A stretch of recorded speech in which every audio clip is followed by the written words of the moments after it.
오늘은 알코올 중독과 빚에 시달리던 엉망진창 인생에서 스타트업 대표로 거듭난 제가 ADHD 진단, 약물치료 7년차로 복용할 때 절대 안 하는 것 3가지를 알려드릴게요.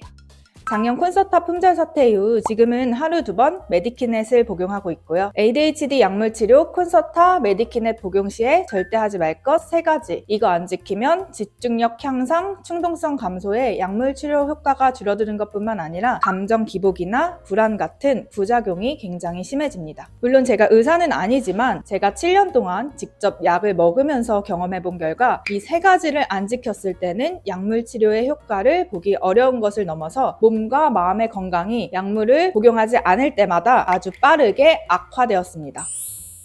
첫 번째는 음주입니다. 왜 술을 마시면 안 되냐면 일반 사람들도 물론 행복하게 갓생 살려면 술을 안 마시는 게 맞아요. 제가 30대인데요. 주변에 잘 사는 친구들은 거의 술을 잘 안 먹습니다. 이거는 음주를 하면 몸에 안 좋은 건 누구에게나 당연한 이치예요. 하지만 중독에 잘 빠지는 ADHD들은 더욱 술을 자제를 하셔야 돼요. 자제가 안 되면 완전히 끊으셔야 돼요. 저처럼 알코올 중독 의존증이 생겨서 인생이 정말 무자비하게 나빠질 수 있습니다. 물론 콘서타를 먹고 술을 마신다고 해서 죽는 거는 아니라고 해요. 네이버에 검색해보면 괜찮다고 답변된 글도 많이 나오더라고요. 저도 그런 글들을 보고 술을 조금씩은 마셔도 되는 줄 알았죠. 그러다가 코로나 때 혼술을 조금씩 하고 밤에 술과 안주를 시켜 먹으면서 배민 중독에 빠져서 경제적인 어려움까지 커졌어요. 그러니까 ADHD들은 자기 관리를 잘 못하고 자제를 잘 못하기 때문에 알코올 중독에 빠질 위험도 높고요. 뿐만 아니라 술을 먹으면 콘서타를 복용해도 다음날 길면 다다음날까지 충동이 자제되지 않고 집중도 안 되더라고요. 그래서 저 같은 경우는 술을 마신 다음날에 특히나 사건, 사고가 많이 생겼습니다. 쓸데없는 말을 정말 많이 하기도 하고요.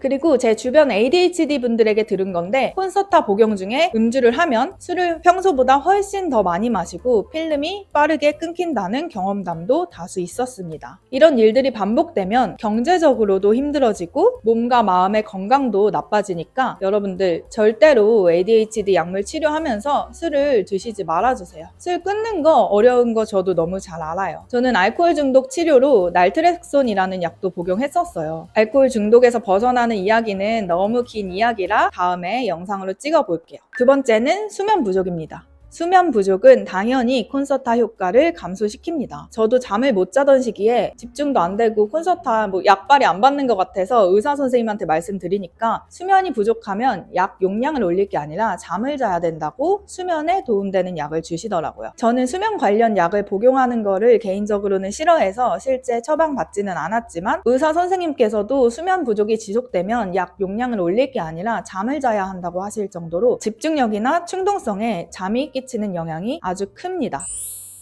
당연히 몸 건강, 정신 건강에 잠이 1번으로 중요하잖아요. 당연한 건데 우리가 ADHD 때문인가? 약 때문인가? 생각하느라 이 부분을 생각하지 못하는 경우가 많아요. 저도 그랬고요. 도둑맞은 집중력이라는 유명한 베스트셀러 책에서 보면 수면 부족은 음주 상태와 유사하다고 해요. 이 책에서 구체적으로 18시간 깨어 있으면 혈중 알코올 농도 0.05% 상태와 비슷한 인지 저하가 오고요. 3시간이 더 지나면 법적으로 음주운전 처벌 가능한 상태와 유사해진다고 해요. 여러분들 밤에 잠 안 자면서 인터넷에 콘서타 약효 떨어지는 이유 검색하지 마시고 일단 잠을 자세요. 잠을 잘 자기 위해서 커피도 완전히 끊으세요. 저도 2년째 커피를 안 마시고 있습니다. 커피를 마시면 낮에도 각성이 너무 심해지고요. 밤에는 잠이 안 와요. 커피 마시고 콘서타 먹고 계속 잠 못 자고 몸이 피곤하니까 당연히 힘들고 살기 싫고 작심삼일이 반복되죠. 악순환이에요. 세 번째, 쉬지 않고 집중하기입니다. 컨디션에 따라 앞서 말한 것처럼 약효가 떨어질 때도 있지만 우리 몸도 3-4시간 움직이면 좀 쉬어줘야 되듯이 뇌도 똑같아요. 집중을 3-4시간 길게 하면 잠시 쉬어줘야 합니다. 한두 번은 괜찮을 수 있어요. 그런데 이게 반복되면 절대 안 된다는 거예요. 뇌가 피로하면 집중이 안 되는데 몸도 피곤해져요. 그래서 탈진하고 누워있게 되고 그러면 스마트폰 중독으로 이어지기도 쉽습니다. 몸은 누워있는데 뇌는 쉬지도 못하죠. 그래서 쉬지 않고 3-4시간 동안 무언가 집중하는 것 것도 결국에는 악순환에 빠지는 지름길이 될 수 있다. 그러면 어떤 기준으로 쉬어야 되냐 궁금하실 수 있는데요. 50분, 10분, 90분, 30분 사이클이 가장 효과적이라고 들었는데요. 하루 종일 집중을 유지시켜주는 효과적인 집중 사이클은 제가 댓글에 남겨둘 테니 확인해보세요.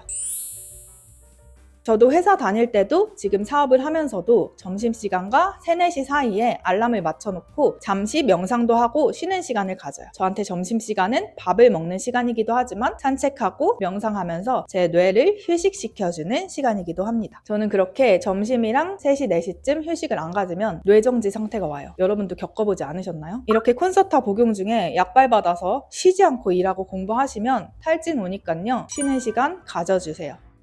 이렇게 약물치료 7년차 알코올 중독과 빚더미에 시달리다가 올바른 생활 습관과 약 복용 습관을 지키면서 지금은 스타트업 CEO로 행복하게 살아가고 있는 제가 콘서터 메디키넷 복용 시에 절대 안 하는 거 3가지 알려드렸어요. 도움 되셨나요? 그리고 영상을 보고도 실천이 어려우신 분들은 제가 운영하는 블로그나 단톡방, 제가 쓴 전자책들에 대한 정보들도 올릴 테니까요. 하나씩 살펴보시면서 여러분들에게 맞는 ADHD 극복법을 찾아가셨으면 좋겠습니다. 감사합니다.